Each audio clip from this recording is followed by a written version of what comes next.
반복되는 일상을 벗어나 일생에 남을 좋은 추억을 만들기 위해 수많은 사람들은 바다 위에 있는 리조트 크루즈 여행을 떠납니다. 호화로운 크루즈 안에는 안락한 객실을 비롯해 미식가들을 위한 최고의 요리, 다채로운 즐길거리, 다양한 부대 시설들을 갖추고 있어 여행을 풍성하게 꾸며줍니다.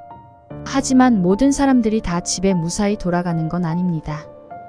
결혼식을 올린 조지 스미스와 제니퍼 헤이글도 신혼여행으로 좋은 추억을 만들기 위해서 호화로운 유람선에 탑승했습니다. 푸른 바다 위로 비추는 따뜻한 햇살과 청량한 바람을 만끽하면서 로맨틱한 시간을 보내고 있던 신혼부부는 평생 서로 아껴주고 사랑하자며 다짐하였습니다. 굉장히 사교적인 이 신혼부부는 배에 같이 탄 사람들과 금방 친해졌고 며칠 동안 술을 같이 마시며 즐거운 시간을 보내고 있었습니다. 모두 얼큰하게 취해 요란하게 파티를 한 후 신랑 조지 스미스가 신부만 남겨둔 채 항해 도중 흔적도 없이 사라졌습니다.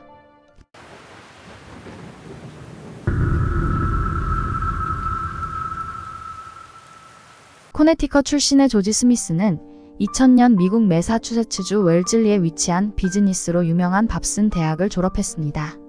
그의 아버지는 규모가 제법 있는 주류 판매점을 운영하고 있었기 때문에 금수저로 태어난 조지는 부유하게 자랐습니다. 그에게는 여동생이 하나 있었으며 가족들은 서로 사이가 좋았고 화목했습니다. 조지는 보스턴에서 컴퓨터 검색 엔진 분석가로 일을 하다가 고향인 코네티컷으로 돌아가서 그의 부모님을 도와 가게 운영을 하기로 결정했습니다. 활동적이고 사교적인 것을 좋아했던 그는 주류 판매점에서 일하는 게 적성에 맞았습니다. 그는 아버지 밑에서 열심히 일을 배운 다음 아버지가 은퇴하면 사업을 물려받을 계획이었습니다. 2005년 6월 26살 조지 스미스는 25살 제니퍼 헤이글과 바다가 내려다 보이는 아름다운 절벽 위에서 결혼식을 올렸습니다. 같은 코네티컷 출신인 제니퍼는 초등학교 선생님입니다. 신혼부부는 로열 캐리비안사의 브릴리언스호를 타고 신혼여행을 떠났습니다. 2주간의 지중해 호화 유람선 여행으로 6월 29일 바르셀로나에서 출발해서 프랑스 리비에라를 거쳐 이탈리아 해안으로 순항할 예정입니다. 사교성이 좋은 스미스 부부는 크루즈 안에서 만난 사람들과 금방 친해졌고 그들과 함께 어울려 즐거운 시간을 보내고 있었습니다. 특히 조지 스미스는 캘리포니아에서 가족들과 같이 놀러온 농담을 잘하고 재미있는 20살 조시 에스킨과 자주 어울리게 되었습니다. 7월 4일 조지 스미스와 제니퍼는 아름다운 미코노스 섬에서 시간을 보냈으며 크루즈 레스토랑에서 둘이서 오붓하게 로맨틱한 저녁 식사를 한 후 그곳에서 사귄 다른 커플과 어울려 카지노에서 즐거운 시간을 보내고 있었습니다. 늦은 시간에 카지노에 온 조시는 조지를 발견하고 반가워했으며 둘은 같이 룰렛을 하고 바에서 술도 마시며 얘기도 나눴습니다. 한편 제니퍼는 다른 사람들과 술을 마시며 포커 게임에 열중하고 있었습니다. 2시 30분에 카지노 영업이 끝났고 그때 CCTV에 찍힌 카지노를 떠나고 있는 조지와 제니퍼의 모습입니다. 아침 8시 시카고에서 온 16살 에밀리는 가족 객실이 있는 7번 가판에서 창문 밖으로 하늘을 보고 있었습니다. 시선을 위해서 천천히 아래로 내리다가 구명보트 덮개에 묻은 크고 선명한 핏자국을 발견합니다. 핏자국을 추적한 결과 바로 위층에 있는 조지와 제니퍼 부부의 객실 발코니에서 피를 흘리는 무언가가 떨어진 것으로 보였습니다. 핏자국이 심상치 않음을 느낀 직원은 조지와 제니퍼 부부의 객실을 갔지만 그곳에는 아무도 없었습니다. 이 사실을 선장에게 알렸고 마침 지나가고 있던 터키의 해안가에 크루즈를 정박하였습니다. 사람들은 혈흔이 발견된 곳에 하나둘 모여들었고 어떤 안 좋은 일이 선상에 벌어졌다며 수근거리고 있던 오전 10시에 제니퍼는 스파에서 마사지를 받고 있었습니다. Dressed in white uniform from Royal Caribbean. They basically approached me and said, your husband's gone overboard. 제니퍼는 상황을 이해하지 못했고 어떻게 크루즈에서 실종될 수 있냐는 말만 반복하였습니다. 터키 경찰은 제니퍼를 조사하기 위해 경찰서로 연행하였습니다. Some of you may notice today we have been a bit of unusual activity on board the ship. The crew and I have been working with the local authorities and some guests on board to investigate whether a person may have gone overboard last night. 정오에 터키 수사관들이 배에 올라 수사를 시작하였습니다. 부부가 묵었던 객실 9062호에서 증거 사진을 찍고 구명보트 덮개에 묻은 피 샘플을 채취했습니다.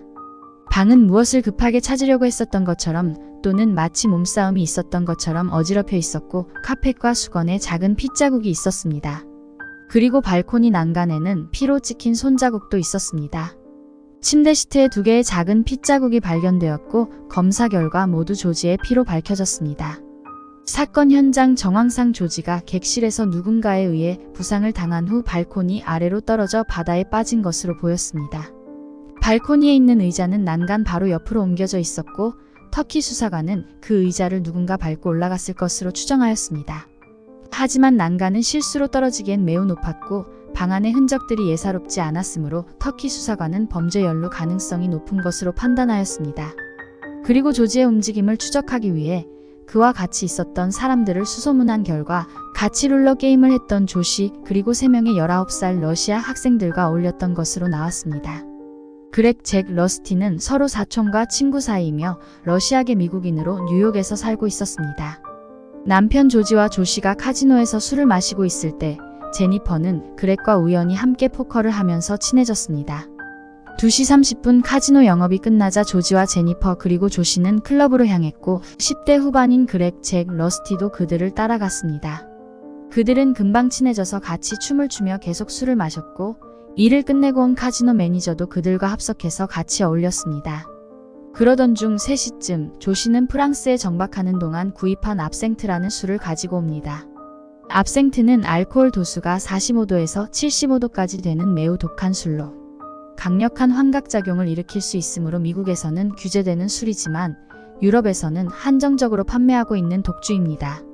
외부에서 구입한 술을 배 안에 가지고 타는 것은 금지되어 있었지만 조지는 조시가 압생트를 가지고 승선할 때 들키지 않도록 도와줬습니다. 크루즈 청소부는 조지가 조시 그리고 3명의 러시아 남자들과 늦게까지 압생트를 마시며 떠드는 모습을 목격하였습니다. 그들만 취했던 게 아니었습니다. 조시의 증언에 따르면 술에 취해 이성을 잃은 제니퍼는 카지노 매니저에게 유혹하는 표정을 보이며 그에게 기대기도 하면서 술을 같이 마시고 있었다고 말했습니다. 이 모습을 본 조지는 제니퍼에게 화를 냈고 부부는 작은 말다툼을 했습니다. 그리고 제니퍼는 조지에게 발길질을 하고 비틀거리면서 클럽을 3시 30분쯤에 떠났습니다. 터키 수사관들은 조사 과정에서 개별 신문을 해도 모자를 파내 범죄 용의자일 수도 있는 그들을 선상의 한자리에 모아놓고 단체로 질문을 해서 나중에 여론의 질타를 받았습니다. 조시와 3명의 러시아 남자들은 너무 취해서 몸을 가누지 못하는 조지를 부축해서 그의 방에 데려다 줬다고 말합니다. 조지를 침대에 눕히고 신발까지 벗겨준 다음 4시쯤 그의 방에서 떠났다며 넷이서 입을 모아 설명했습니다. 그들은 조지를 부축해서 방에 들어갔을 때 클럽에서 먼저 떠났던 제니퍼는 없었다고 진술했습니다. Came back to George's room and put him in bed where you went to sleep. I closed the door. We never saw him. Never saw him again. End of story. End of story. That was it. 그리고 조시는 제니퍼가 클럽에서 카지노 매니저와 같이 떠나는 것을 봤다고 했습니다. 조시는 제니퍼와 카지노 매니저가 매우 친해 보였다며 자기 생각을 덧붙였습니다. 잭과 러스티도 그녀가 카지노 매니저랑 바람을 피우고 있는 것처럼 보였다며 조시의 생각에 힘을 실어주었습니다. 경찰서로 가서 조사를 받는 동안에도 조시는 카지노 매니저를 더 조사해보라고 강하게 말했습니다. She was with another man. Bir başka erkek mi birlikte? The casino manager boy. You need to get him in here. 하지만 조시의 주장에는 문제가 많았습니다. 조시와 2명의 러시아 사람 외에 그 누구도 제니퍼가 카지노 매니저와 떠나는 장면을 목격하지 못했습니다. 카지노 매니저의 출입국 카드가 찍힌 기록을 조사한 결과 그는 새벽 3시 25분에 자신의 방에 들어간 것으로 확인되었습니다. 그 시간에 방에서 잠을 자고 있던 여자친구가 그가 들어오는 소리를 듣고 잠에서 깼었다며 확인해 주었습니다. 3시 30분쯤 한 크루즈 직원은 술에 취해서 비틀거리며 자기 방을 못 찾고 있는 제니퍼를 부축해 엘리베이터를 타고 그녀 방이 있는 층에서 내려다 줬다고 말합니다. 엘리베이터에서 나온 제니퍼는 복도를 따라 쭉 걸어가다가 양갈래가 나오자 오른쪽으로 갔다고 합니다. 하지만 그녀의 객실은 왼쪽에 있었습니다. 자신의 방에서 반대 방향으로 간 제니퍼는 복도에 쓰러져 잠에 들었고 4시 30분에 크루즈 보안 요원이 떡실신한 그녀를 발견하였고 아무리 깨워도 일어나지 않는 그녀를 휠체어에 태워서 방으로 데려다 주었습니다. 거의 5시가 다 된 시간에 보안 요원들은 제니퍼를 데리고 방에 들어갔고 그곳에는 아무도 없었습니다. 그리고 발코니 커튼과 문은 완전히 닫혀 있었습니다. 7월 5일 오전 8시 터키 해안에 긴급 정박한다는 방송 소리를 듣고 제니퍼가 깨어났습니다. 남편 조지는 없었지만 제니퍼는 그가 많이 취해서 다른 방에서 자고 있을 거라고 생각해 대수롭지 않게 넘겼습니다. 그녀는 숙취로 인해 괴로웠지만 며칠 전에 조지와 같이 예약한 스파에 가서 그가 오기를 기다리면서 스파를 받고 있다가 조지가 실종되었다는 청전병력 같은 소식을 들었습니다. 브릴리언스 선장은 조지가 술을 너무 많이 마시고 휘청거리다가 중심을 잃고 발코니에서 사고로 떨어졌다고 추정하는 보고서를 작성했습니다. 그리고 방 안에서 발견된 피는 그가 그냥 코피를 흘렸을 거라고 말했습니다. 하지만 수사관들은 범죄 연루 가능성이 높은 것으로 보고 있었습니다. 사람들은 조지가 술에 취해 거액의 돈을 가지고 있다며 자랑하듯이 말하는 것을 들었다고 합니다. 조지는 제니퍼에게 결혼 선물로 받은 값비싼 명품 시계를 차고 있었고 제니퍼 역시 큰 다이아몬드 결혼 반지를 끼고 있었기 때문에 이 신혼부부는 한눈에 보기에도 부자로 보였습니다. 조지가 강도의 타겟이 되었을 가능성도 있어 보였습니다. 만약에 그렇다면 시트에 묻은 작은 핏자국은 강도가 시계를 거칠게 빼내다가 생겼을 수도 있습니다. 한편 그날 오후에 어처구니 없는 일이 벌어집니다. 선장이 승객들한테 불쾌감을 준다며 구명보트 덮개에 묻은 피를 지우라고 지시하였고 크루즈 직원들은 깨끗하게 흔적을 지웠습니다. 이렇게 무책임한 선장의 행동을 조지 가족들은 로열 캐리비언 측이 회사의 나쁜 평판을 막으려고 사건을 은폐하려고 한다며 비난하였으며 증거를 없애는 걸 방지하지 못한 터키 경찰들의 수사를 신뢰하지 않았습니다. 조지가 자의로 또는 실수로 떨어졌는지 아니면 누군가에 의해 떨어졌는지를 마네킹으로 실험하려고 하자 로얄 캐리비안사 측은 실험 협조를 거절하였기 때문에 정확한 이유를 찾는데 장애가 되었습니다. 7월 29일 FBI가 나서서 수사를 시작하였고 100개가 넘는 CCTV를 분석하였습니다. 하지만 중요한 단서가 될 수 있었던 구명보트에 묻은 핏자국이 없어져서 승객들이 찍은 사진을 보면서 수사를 해야 했습니다. 조시와 3명의 러시아 학생들을 유력한 용의자로 보고 조사하였습니다. 왜냐하면 그들의 증언과 다른 사람들의 증언이 일치하지 않았기 때문입니다. 신혼부부 객실 바로 옆에 묵고 있던 클리트는 새벽 4시에 옆방에서 시끄럽게 파티를 하는 소리에 잠에서 깼습니다. 클리트는 너무 시끄러워서 잠을 잘 수 없었고 벽을 쳐보기도 했지만 소용이 없자 크루즈 데스크에 항해 전화를 했습니다. Then all we could hear was loud talking in the room for, probably 3 minutes. But then all of a sudden there became some very loud arguing out on the balcony. This went on for a couple of minutes, and then we heard someone saying good night, just repeatedly, like they were trying to usher people out of the room. 은퇴한 경찰인 클리트는 옆방의 상황이 예사롭지 않았다며 들은 것을 자세히 설명하였습니다. You could hear furniture being moved, and then at times it sounded like furniture was being actually picked up and dropped. 그리고 클리트는 잠시 후 무언가 쿵하고 떨어지는 소리를 들었습니다. 심상치 않은 소리를 들은 클리트는 문을 열고 복도를 보았습니다. 4시 30분 그들의 얼굴을 식별할 순 없었지만 3명의 남자가 있었습니다. 4시에 4명의 남자들이 조지 방에 들어갔고 4시 30분에는 3명의 남자가 복도에서 목격되었습니다. 클리트의 증언으로 보아 4명의 남자 중 1명이 혼자 조지 방에 남아서 돈을 찾고 있었다고 추정할 수 있었습니다. 하지만 3명의 러시아 학생들은 4시 5분에 자기 방에 들어가서 그 이후에 안 나온 것으로 출입국 카드 기록에서 확인되었습니다. 그리고 클리트가 3명을 복도에서 봤다고 한 4시 30분에 러시아 남학생들은 자기 방에 있었고 룸서비스를 시켰다고 말합니다. 제니퍼에 대한 수사도 이루어졌습니다.